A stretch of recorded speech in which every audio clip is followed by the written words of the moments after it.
Hello everyone. I hope आप सभी बहुत अच्छे होंगे। आज जो मैं आपके सामने डिस्कस करूंगा वो जीपैट में जो ऐसे क्वेश्चंस जो सबसे ज़्यादा पूछे जाते हैं और ऐसे टॉपिक्स जिनसे बहुत ज़्यादा क्वेश्चंस आपसे पूछे जाते हैं, बार बार उन्हीं टॉपिक से क्वेश्चन रिपीट होते हैं। ये ऐसे टॉपिक्स होते हैं स्टूडेंट्स, इनको अगर आप सही ढंग से पढ़ेंगे तो आप क्वालिफिकेशन के साथ साथ आप बहुत ही अच्छी रैंक की तरफ भी बढ़ सकते हैं।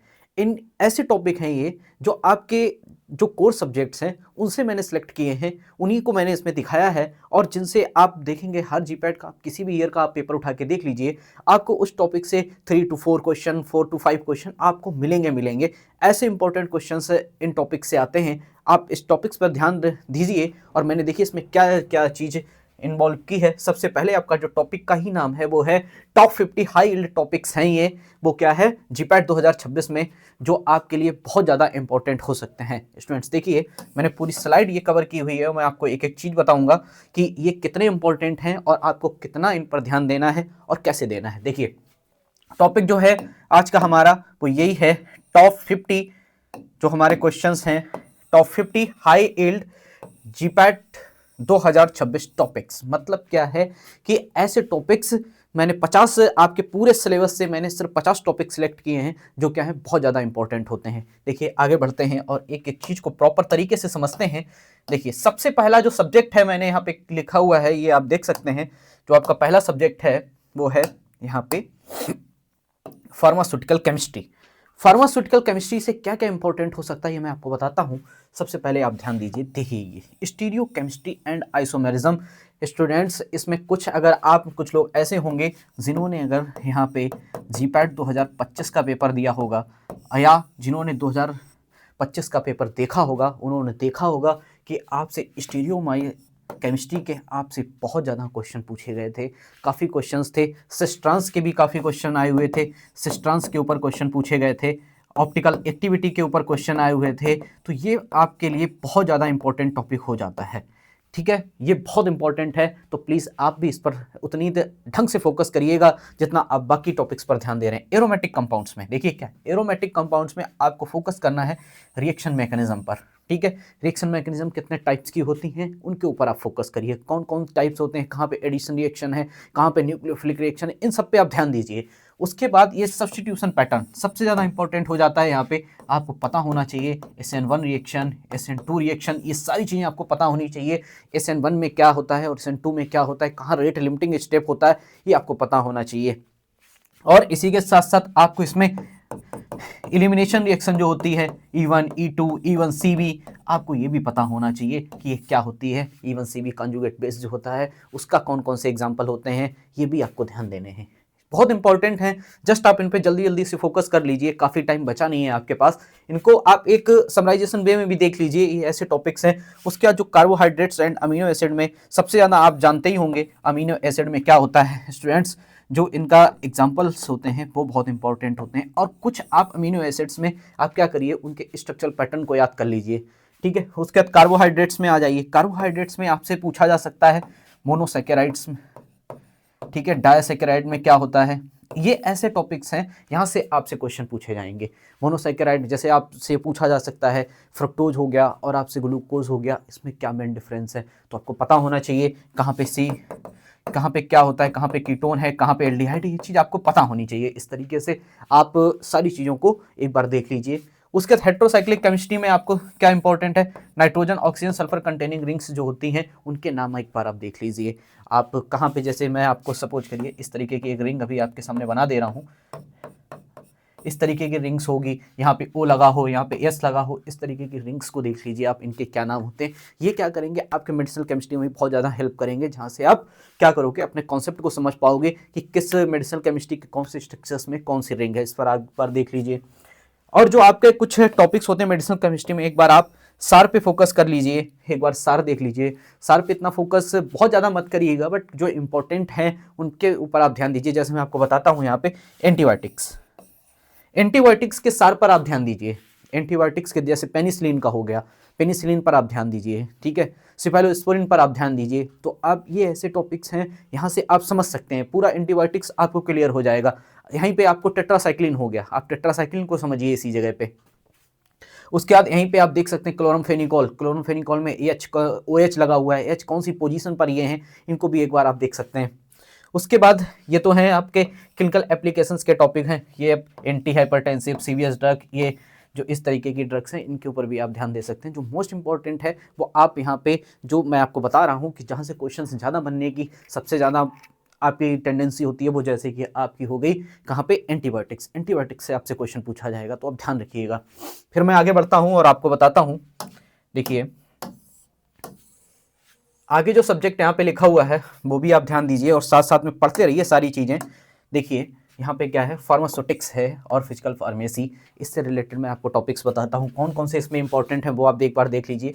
इससे यहाँ से आपसे क्वेश्चन पूछा जा सकता है, डोजेस फॉर्म से आ सकते हैं। डोजेस फॉर्म्स में क्या, टैबलेट आप जानते ही होंगे, टैबलेट से बहुत क्वेश्चन बनते हैं। टैबलेट से आपसे टैबलेट की कोटिंग हो गई, टैबलेट डिफेक्ट के क्वेश्चन पूछे जाते हैं, टूलिंग के क्वेश्चन पूछ दिए जाते हैं। और टैबलेट के साथ साथ यहाँ पे जो आपसे क्वेश्चन पूछे जाते हैं वो भी आप जानते होंगे।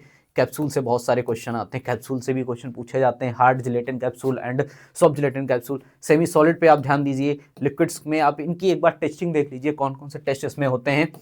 उसके बाद माइक्रोमेटिक्स में आप जानते हैं particle size analysis, flow property, यहाँ से जो सबसे ज़्यादा क्वेश्चन पूछे जाते हैं वो आप जानते होंगे। एंगल ऑफ रिपोज, जो आपसे क्वेश्चन पूछे जाते हैं, क्या पूछे जाते हैं, एंगल ऑफ रिपोज से पूछ दिया जाता है। यहाँ पे आपसे कार्स इंडेक्स से क्वेश्चन पूछ दिया जाता है, तो ये आप ध्यान रखना है आपको। कार्स इंडेक्स में इनकी वैल्यूज पे आपसे क्वेश्चंस आते हैं, इनको भी आपको ध्यान देना है। उसके बाद आप इधर देख सकते हैं सरफेस फिनोमेना में आपसे सरफेस टेंशन के बारे में, यहाँ पे जो इंटरफेशियल टेंशन है इसके बारे में आपसे पूछा जा सकता है। जो एडजॉर्प्शन यहाँ पे लिखा हुआ है, यहाँ से आपसे इक्वेशन पूछी जा सकती है। वेटी इक्वेशन क्या है, लैंगमुयर आइसोथर्म क्या है, इस पर भी आप ध्यान देना। वेटिंग कैरेक्टरिस्टिक्स भी आपसे पूछा जाता है, आपको पता होना चाहिए 0 डिग्री 180 डिग्री पे क्या वेटिंग होती है, 90 पे क्या होता है। ये क्वेश्चन एक बार आप इस तरीके से देख लीजिए, वेटिंग कैरेक्टरिस्टिक्स। उसके बाद आती है रियोलॉजी प्रॉपर्टी में, यहाँ पे फ्लो प्रॉपर्टी में पूछा जाता है, बहुत इंपॉर्टेंट होता है स्टूडेंट्स। मैं आपको बता देता हूँ यहाँ पे फ्लो प्रॉपर्टी में जो आपसे रियोलॉजी में जो क्वेश्चन पूछे जाते हैं वो किस तरीके से पूछे जाते हैं मैं आपको बता रहा हूँ। देखिए आप ध्यान रखिएगा, इसमें सबसे ज़्यादा क्वेश्चन जो आपको कंफ्यूज करते हैं वो होते हैं आपके प्लास्टिक फ्लो। कौन से होते हैं, आपसे प्लास्टिक फ्लो का पूछा जा सकता है, ठीक है। आपसे यहाँ पे पूछते हैं स्यूडो प्लास्टिक, कौन से पूछते हैं, स्यूडो प्लास्टिक का पूछा जाता है, ठीक है। यहाँ पे डायलेटेंट फ्लो से आपसे क्वेश्चन निकल के आता है, डायलेटेंट फ्लो क्या होता है, डायलेटेंट फ्लो के क्या क्या एग्जांपल्स होते हैं, ऐसे क्वेश्चंस आपसे पूछे जाते हैं। इन पे आप ध्यान रखिए और इनको बहुत अच्छे से पढ़िए। उसके बाद देखिए सॉल्युबिलिटी एंड पीएच से भी कुछ क्वेश्चंस आते हैं, कुछ पूछ दिए जाते हैं। हेंडरसन हेसलबैक भी यहाँ से पूछ दी जाती है आपसे। उसके बाद बायोफार्मास्यूटिक्स में सबसे ज़्यादा इंपॉर्टेंट अगर आप देखेंगे, मैं आपको बताता हूँ, बायोफार्मास्यूटिक्स में आप जो पढ़िएगा आप बहुत ध्यान दीजिएगा। बायोफार्मास्यूटिक्स में हमेशा बायोफार्म से जो क्वेश्चन निकल के आता है मैं आपको बताता हूँ, जो आपसे पूछा जाता है वो पूछा जाता है, बहुत इंपॉर्टेंट होता है, वॉल्यूम ऑफ डिस्ट्रीब्यूशन से क्वेश्चन आपसे पूछा जाता है। आप वॉल्यूम ऑफ डिस्ट्रीब्यूशन का क्वेश्चन आप छोड़ ही नहीं सकते। आप जीपैड की प्रिपरेशन कर रहे हैं और आप वॉल्यूम ऑफ डिस्ट्रीब्यूशन का क्वेश्चन छोड़ दें, ये हो ही नहीं सकता। आपको वॉल्यूम ऑफ डिस्ट्रीब्यूशन पढ़ना ही पढ़ना है। उसके बाद आपको यहाँ पे जो पढ़नी होती है वो आपको एडीएमई एनालिसिस, ये भी इंपॉर्टेंट यहाँ पे बनता है। उसके बाद इसमें ही आपको एक चीज और पूछी जाती है, कंपार्टमेंट एनालिसिस। कंपार्टमेंट एनालिसिस, इस तरीके के क्वेश्चन यहाँ पे बनते हैं, ये आपसे पूछे जाते हैं, यही इंपॉर्टेंट है, ध्यान रखिएगा। बायो अवेलेबिलिटी का भी क्वेश्चन आपसे पूछा जाता है, बायो अवेलेबिलिटी, ये भी आप एक बार ध्यान रख लीजिए। एब्सोल्यूट बायो अवेलेबिलिटी और रिलेटिव बायो अवेलेबिलिटी क्या होती है, ये क्वेश्चन भी यहाँ से बन सकता है आपके लिए, एक रिलेटिव दूसरा एब्सोल्यूट, बहुत इंपॉर्टेंट है, ध्यान रखिएगा।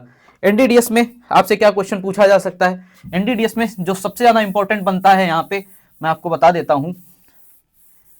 एनडीडीएस में जो आपसे क्वेश्चन पूछा जाएगा वो आपसे क्वेश्चन पूछा जाता है साइज के ऊपर से। जो साइज के ऊपर वो आपसे कौन कौन से क्वेश्चन पूछे जा सकते हैं, जैसे लाइपोसोम हो गया, न्यूसोम हो गया, यहां से आपसे क्वेश्चन पूछा जाएगा ये, ठीक है। इस तरीके लाइपोसोम और न्यूसोम से क्वेश्चन आ सकता है। यहाँ पे आपसे साइज पूछ सकता है, पेन कोटिंग के बारे में आपसे पूछ सकता है, स्प्रे कोटिंग से क्या होता है वो आपसे पूछ सकता है। ये इतनी चीज यहाँ पे इंपॉर्टेंट होती है। इन्हीं और एयर सस्पेंशन मेथड क्या होता है वो आपसे पूछ सकते हैं। ये थोड़ा सा इंपॉर्टेंट हो जाता है एनडीडीएस में। आप ध्यान रखिए, एक एक चीज को समझते जाना। ये ऐसे टॉपिक्स हैं जिनको आपको एग्जाम में जाने से पहले एक बार रिवीजन कर लेना है पूरी तरीके से। फिर मैं आपको बताता हूँ आगे। देखिए आगे जो टॉपिक है वो किसका है, फार्माकोलॉजी। देखिए स्टूडेंट्स, आपको एक चीज पता होगी, आपने अगर देखा होगा जीपैट आपको एक पैटर्न देता है और बोलता है कि मैं आपसे फार्माकोलॉजी से 20 या 22 के अप्रॉक्स, एनालिसिस से, फार्मास्यूटिकल केमिस्ट्री से मैं आपसे इतने क्वेश्चन पूछूंगा, और जूरिस से, ये सब एलाइड सब्जेक्ट से मैं आपसे 8 से या 10 क्वेश्चन के आसपास पूछूंगा। मैं आपसे सोटिक्स में हो गया, मैं आप सोटिक्स से 15 से 20 क्वेश्चन पूछूंगा। स्टूडेंट्स ये पैटर्न है, मैं जानता हूँ, लेकिन अगर आप पेपर उठा के देखेंगे तो एनालिसिस यही कहता है कि जो पैटर्न के हिसाब से पेपर नहीं बनता है, ये क्वेश्चन आगे पीछे होते रहते हैं इसमें, इसलिए आप इस पैटर्न पे ज़्यादा फोकस ना करते हुए अपने सब्जेक्ट पर फोकस करते रहना कि मेन सब्जेक्ट कौन कौन से हैं। आपको खुद पता लग जाता है, अगर आपने 4 साल आपने बहुत अच्छे से अगर आपने फार्मेसी पढ़ी है तो आपको पता है कि कौन कौन से टॉपिक इंपॉर्टेंट बनते हैं और कौन कौन से टॉपिक्स जो हैं जहाँ से क्वेश्चन ज़्यादा पूछे जाने की यहाँ पे टेंडेंसी रहती है, वो आपको पता है और आप चीज़ को आप समझ जाते हैं धीरे धीरे पढ़ाई करते करते। तो आप इस चीज़ को ज़्यादा ध्यान में मत रखना कि हाँ कि अरे नहीं कि बायोकेमिस्ट्री से तो एक ही क्वेश्चन पूछा जाएगा, 2 ही तो इस पर क्यों ध्यान देना। ऐसा नहीं है, हो सकता है बायोकेमिस्ट्री से आपसे 5 क्वेश्चन पूछ दिए जाएं, ये भी हो सकता है। इसलिए आपको ज़्यादा पूरा भरोसा दिए हुए यहाँ पे पैटर्न पर नहीं करना है, आपको टॉपिक्स पर फोकस करना है, ठीक है। उसके बाद ये फार्माकोलॉजी में जो आपका आता है जनरल फार्माकोलॉजी, इसमें आपसे जो इंपॉर्टेंट क्वेश्चन बनते हैं वो देखिए क्या बनते हैं, आपसे डीआरसी में पूछा जा सकता है, ठीक है। जनरल फार्माकोलॉजी में आपसे रूट ऑफ एडमिनिस्ट्रेशन पे पूछ सकते हैं, रूट ऑफ एडमिनिस्ट्रेशन पे पूछ सकते हैं। उसके बाद आपसे पूछ सकते हैं यहाँ पे पार्शियल एगोनिस्ट, और आपसे जो एंटागोनिस्ट होते हैं इनमें आपसे कुछ डिफरेंस पूछ सकते हैं या कुछ इससे रिलेटेड आपसे क्वेश्चन पूछ सकते हैं। आपसे डायरेक्ट एगोनिस्ट बहुत नहीं पूछा जाएगा कि एगोनिस्ट की क्या डेफिनेशन है, आपको घुमाया जाएगा इनवर्स एगोनिस्ट या पार्शियल एगोनिस्ट क्या होते हैं, इस तरीके के क्वेश्चंस पूछेंगे आपसे। इसी में आपसे रिसेप्टर थ्योरी भी आ सकती है, आपसे कहाँ जैक स्टैट क्या है, कौन कौन क्या होती है, जैक स्टैट को फॉलो करता है, कहाँ पे क्या है, इस तरीके भी से भी आप एक बार देख लीजिएगा। उसका ऑटोइम्यूनिक सिस्टम में क्या होता है, कोलिनर्जिक एंड एडर्जिक, ये तो आप जानते ही हैं, बहुत इंपॉर्टेंट है। कोलिनर्जिक और एंटी, ये जो आपके पास है एडर्जिक ड्रग में क्या होता है, आपसे पूछे जा सकते हैं। कोलिनर्जिक में एंटी कोलिनर्जिक ड्रग क्या है, एंटी कोलिनस्टेज क्या है, एट्रोपिन का क्या रोल है, आपको पता हायोसाइमिन का क्या रोल है, यहाँ पे पेंटोलामाइन, साइक्लोपेंटोलामाइन, इनका सबका क्या है, यहाँ पे कौन सी ऐसी ड्रग है जो आपको यहाँ पे अल्सर में भी यूज करते हैं, इस तरीके से पायरेंजेपिन क्या है, आपसे सारे क्वेश्चंस यहाँ से बहुत सारे क्वेश्चंस आपसे पूछे जाते हैं। उसके बाद देखिए सीबीएस में आपसे जो क्वेश्चन पूछे जाएंगे एंटी हाइपरटेंसिव ड्रग और कार्डियक ग्लाइकोसाइड एंटी एंजाइनल। यहाँ पे जो कार्डियक ग्लाइकोसाइड होता है वो यहाँ पे सबसे ज्यादा इंपॉर्टेंट बन जाता है, कौन सा, कार्डियक ग्लाइकोसाइड। कार्डियक ग्लाइकोसाइड से आपसे डिजिटालिस के बारे में पूछा जा सकता है, डिजिटालिस की हाफ लाइफ, इस तरीके के क्वेश्चन आपसे पूछ सकते हैं, यहाँ पे पूछ सकते हैं। और जो आपका एंटी एंजाइनल टॉपिक हो गया या एरिथमिया टॉपिक हो गया, यहाँ से आपसे पूछ सकते हैं पीएसबीटी क्या है, यहाँ पे पीएसबीटी, इस तरीके के से आपसे वो इस जगह पे डीओसी भी पूछ सकते हैं। ये इंपॉर्टेंट है, आप ध्यान रखिएगा, डीओसी पर आपको सबसे ज़्यादा फोकस करना है, ड्रग ऑफ चॉइस, ये क्वेश्चन यहाँ पे पूछे जाते हैं, ये इंपॉर्टेंट होता है इसमें। उसके बाद आप सीएनएस में क्या करना है, सीएनएस में आपको ध्यान देना है किसके ऊपर, सबसे ऊपर आप सबसे पहले आपको ध्यान देना है एंटीसाइकोटिक ड्रग्स पे, एंटीसाइकोटिक ड्रग पे आप ध्यान दीजिएगा। साथ साथ में आप किस पे, एंटी डिप्रेसेंट ड्रग पे भी ध्यान देते रहिएगा, एंटी डिप्रेसेंट क्या ड्रग हैं। उसके बाद आपके इंसोम्निया में क्या क्या यूज होता है, कौन कौन सी ड्रग्स होती हैं, ये सब इंपॉर्टेंट है, एक बार आप देखिएगा। और यहाँ पे पार्किंसन पर भी आप देखिएगा, पार्किंसन के ऊपर भी क्वेश्चन पूछे जाएंगे। और यहाँ पे जो सबसे ज़्यादा इंपॉर्टेंट हो जाता है एक अल्जाइमर टॉपिक आपका, अल्जाइमर से भी आपसे क्वेश्चन पूछे जाते हैं। आप ध्यान रखिए, ऐसे टॉपिक्स को आप जल्दी जल्दी पढ़ लीजिए, थोड़ा सा इन पे फोकस करिए, टाइम उतना ज़्यादा नहीं है इसलिए जल्दी जल्दी फोकस करके इनको कवर कर लीजिए आप और इनको ख़त्म करिए।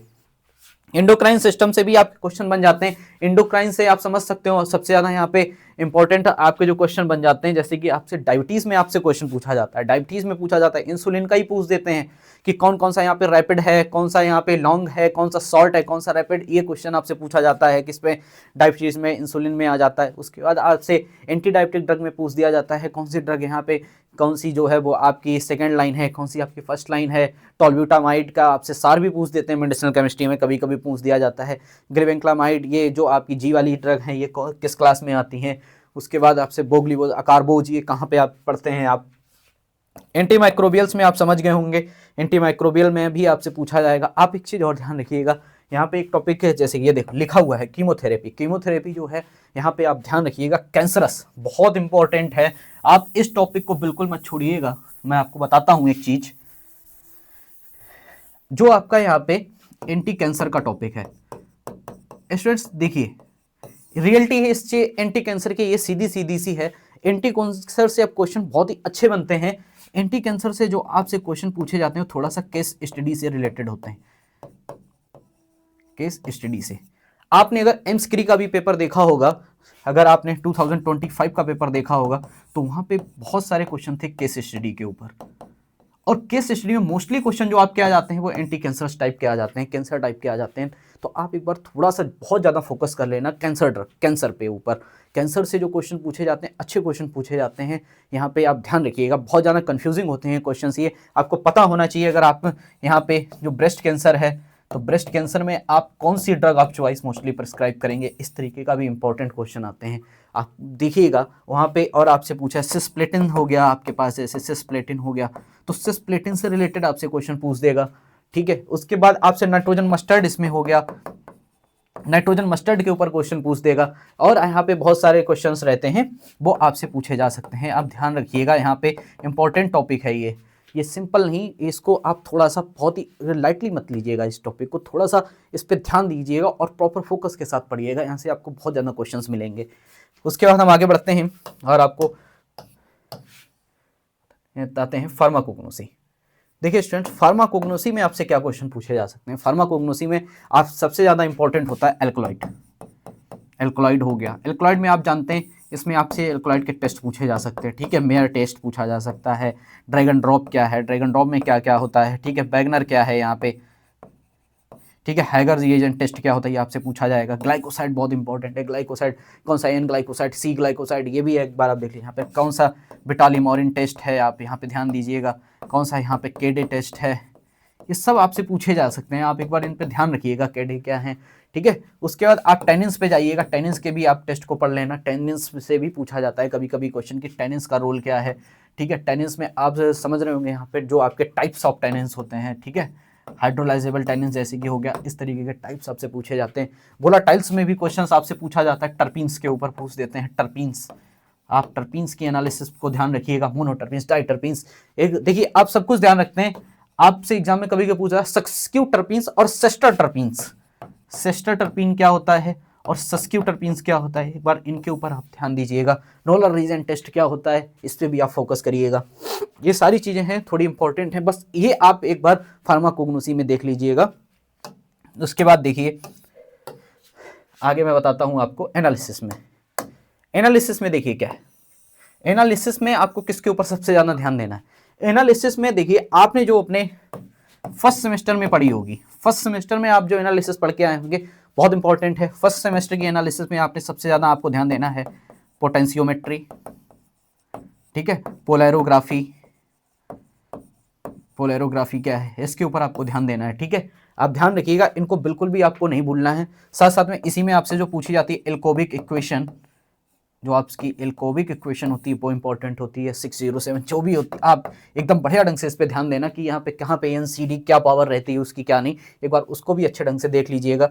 उसके बाद इसमें से जो आपका सबसे बढ़िया टॉपिक बनता है, जैसे कि आप समझ सकते हैं यहाँ पे इरायोक्रोम ब्लैक टी के बारे में आपसे पूछा जाता है, जो आपसे किस में रहती है, कॉम्प्लेक्सोमेट्रिक टाइट्रेशन में होता है, ठीक है। अब मैं आपको बता देता हूँ जो आप 7th सेम में पढ़ते हैं।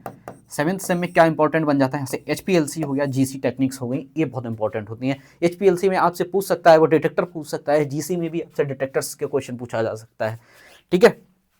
उसके बाद आप आगे आइए, इसमें स्पेक्ट्रो में क्या पूछा जा सकता है, यूवी विजुअल। और साथ साथ में आइए, और यूवी विजुअल में बहुत ज़्यादा अगर आपसे पूछेगा तो डिटेक्टर्स के बारे में, या तो आपसे वुडवर्ड फिशर रूल के बारे में पूछेगा।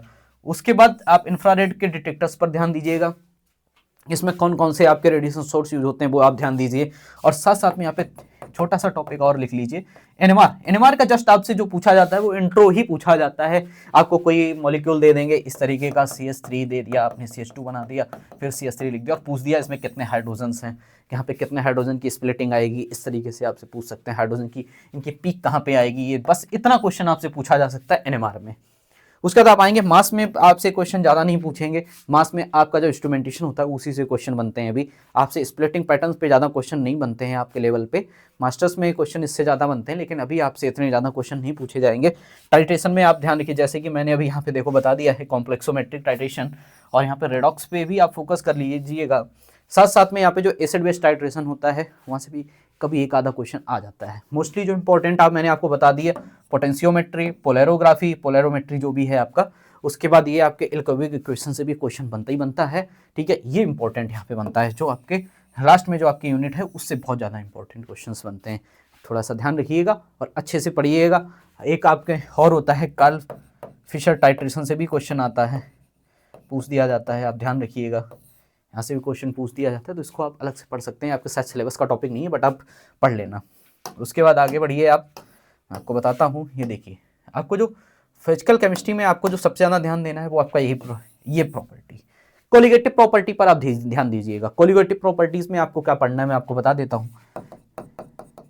सबसे ज़्यादा इस पर आप ध्यान दीजिएगा, जो आपका फ्रीजिंग पॉइंट, देखिए लिखा हुआ है फ्रीजिंग पॉइंट डिप्रेशन, ठीक है, बॉइलिंग पॉइंट एलिवेशन, इनके फार्मूले पर एक बार आप देख लीजिएगा। ठीक है, ऑस्मोटिक प्रेशर में आप देख लीजिएगा कि ऑस्मोटिक प्रेशर जो होता है उसका फार्मूला क्या होता है। ठीक है, और उसका एक्सपेंशन देख लेने का फार्मूले का, इतना चीज आपसे यहाँ से कोलिगेटिव प्रॉपर्टी से पूछी जा सकती है। थोड़ा सा इंपॉर्टेंट और टॉपिक यहाँ से एक बनता है थर्मो में, थर्मोडायनामिक्स के आप एक बार क्या देख लीजिएगा, आप लॉ देख लीजिएगा, थर्मोडायनामिक्स के लॉ देख लेना आप, यहाँ से एंट्रोपी के आप यहाँ पे रूल देख लेना।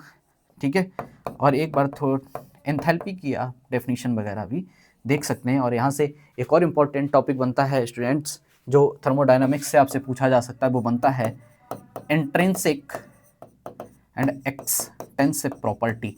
ये भी इंपॉर्टेंट है। एक्सट्रिंसिक एंड एक्सटेंसिव प्रॉपर्टी क्या है, कौन सी डिपेंडेंट है, कौन सी प्रॉपर्टी इंडिपेंडेंट है, एक बार इसको और देख लीजिएगा। आप अपनी तैयारी को बीच बीच में थोड़ा सा पढ़िएगा और देख लीजिएगा। यहाँ पे जैसे नस्ट इक्वेशन बायो इलेक्ट्रोकेमिस्ट्री में आप एक बार देख लेना क्या, जैसे यहाँ पे देखिए थर्मोडायनामिक्स से इन्वॉल्व कर रखी है। ठीक है, थर्मोडायनामिक्स में ये टॉपिक बहुत ज़्यादा इंपॉर्टेंट है। ठीक है, थर्मोडायनामिक्स लॉ इंपॉर्टेंट है, एंथैल्पी एंट्रोपी यहाँ पे इंपॉर्टेंट है, साथ साथ में एक्सटेंसिव और इंटेंसिव जो प्रॉपर्टी आपकी होती है उसमें एग्जांपल्स जो होते हैं वो ज़्यादा इंपॉर्टेंट हैं। कौन सी प्रॉपर्टी आती है, मास हो गया वो किस में आएगा, वॉल्यूम हो गया आपका वो किस में आएगा, ये सारी चीज़ें यहाँ पे इंपॉर्टेंट हैं।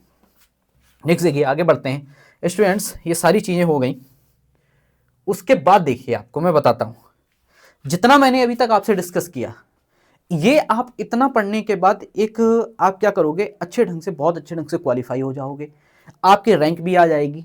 लेकिन अगर आपको बहुत अच्छी रैंक चाहिए, सपोज करिए अब आपको रैंक, जब होता क्या है स्टूडेंट्स का सपना होता है, देखिए बड़े कॉलेजेस में जाना सबका सपना है और अच्छे रैंक लाना सबका एक सपना है, ये भी है, मैं आपको बताता हूँ। अगर आपको रैंक में आपको 1 to 100 या आपको 100 to 500 600 इस रैंक में आपको अगर रहना है, तो आपको क्या करना है, आपको साथ साथ में एलाइड टॉपिक्स जो होते हैं उनके ऊपर भी साथ साथ में आप फोकस कर लीजिए। एलाइड टॉपिक जो होते हैं वो आपके रैंक बूस्टर टॉपिक होते हैं, और जो आपके वैसे टॉपिक्स होते हैं वो आपको क्वालिफिकेशन टॉपिक होते हैं, वो आपको क्वालिफाई करा देंगे। और ऐसे टॉपिक्स जो हैं वो आपको क्या कराएंगे, आपको रैंक दिला देंगे। देखिए जैसे कि आपको एंजाइम काइनेटिक्स के ऊपर आपको ध्यान देना है।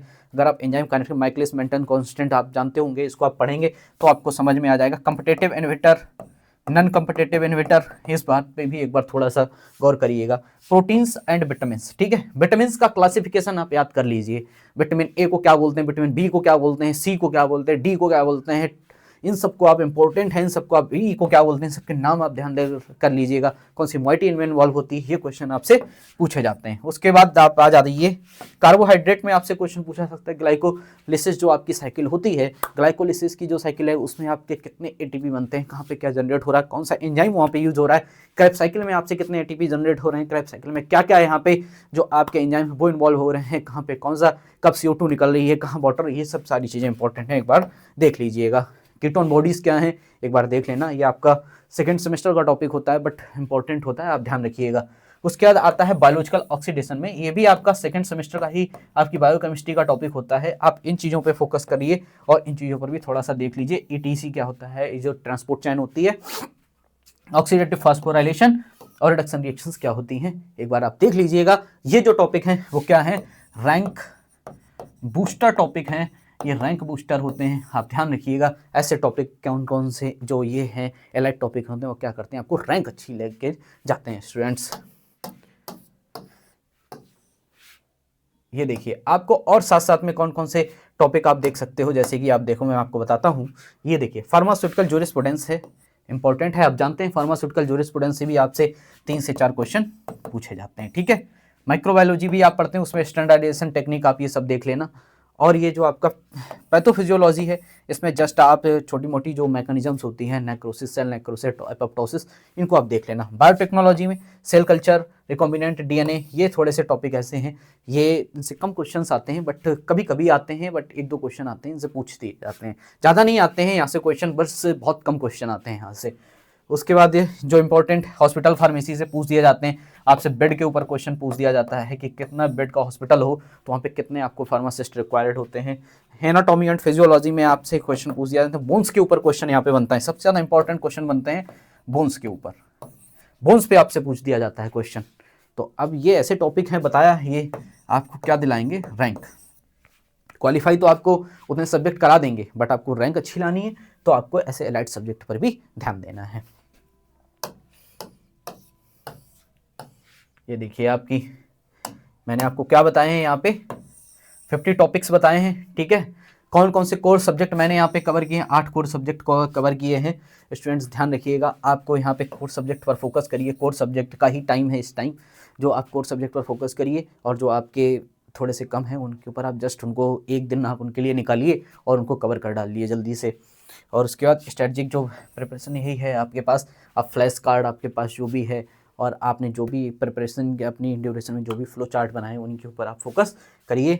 जो आपके ये 50 टॉपिक हैं, ये बहुत इंपॉर्टेंट टॉपिक्स मैंने आपको बताए हैं, जो आपको जीपैट में बहुत अच्छे ढंग से क्वालिफाई भी करा देंगे और बहुत अच्छी रैंक तक आपको पहुंचा सकते हैं। स्टूडेंट्स फोकस करते रहिए, बिल्कुल भी मत घबराइए, एग्ज़ाम है, जीपैट है, बहुत ज़्यादा सिलेबस होता है, बट आपने पढ़ा भी तो है। जब आपने पढ़ा है तो आपको बिल्कुल भी नहीं डरना है, और पढ़ाई के साथ साथ बस सोचते रहिए। देखिए लास्ट दिन तक मैं कहता हूँ आपको ऐसा लगता रहेगा, आपको डर अंदर सा आएगा, बहुत ज़्यादा डर लगेगा आपको, अरे क्या करें क्या करें, हो पाएगा या नहीं हो पाएगा, क्या करें, इसको छोड़ दें क्या, नहीं, बिल्कुल भी नहीं छोड़ना है, घबराना बिल्कुल नहीं है। आपका एग्ज़ाम मैं आपको भी अभी बता दे रहा हूँ, आप जिस दिन एग्ज़ाम देने जाएंगे, आपका एग्ज़ाम 7 मार्च को है, आपको डर लगता रहेगा, जब तक आप एग्ज़ाम सेंटर पे नहीं पहुंच जाएंगे, बैठ नहीं जाएंगे, आपको डर लगातार लगता रहेगा।